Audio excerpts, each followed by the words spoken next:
As we have landed at Ninoy Aquino International Airport, please be informed that your arrival will be at Terminal 2. We are pleased to inform you that we have landed 36 minutes ahead of our schedule.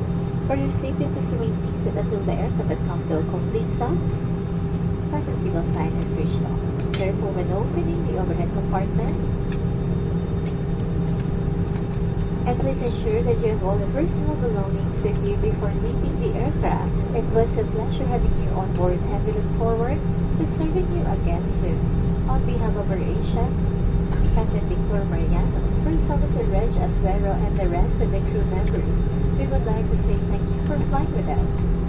Dear guests, for passengers traveling with infants and were given infant life vests, please refer them to the cabin crew upon deplaning. Thank you. Sa bawal naming panawin, kalalapag lang po natin sa Ninoy Aquino International Airport. Tayo po ay patungong Terminal 2. Nagagalak namin ipaalam na tayo ay maaga ng 36 na minuto sa takdang oras ng pagdating. Para sa inyong kaligtasan, manatiling nakaupo hanggang aeroplano ay hindi pa ganap na nakahinto at kayo'y nabigyan na ng kahintulot na bumaba. Mag-ingat daw sa pagkuha ng anumang bagay na maaring mahulog wala sa overhead compartment. Bago po kayo bumaba, nasa inyo na ang lahat ng inyong kagamitan.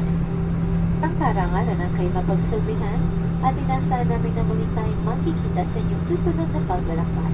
Sa ngalan ng AirAsia ni Kapitan Victor Mariano, unang Official Reg Asuero at lahat ng aming kasama, kami po ay maligod na nagpapasalamat sa inyong pagtangkilik sa amin.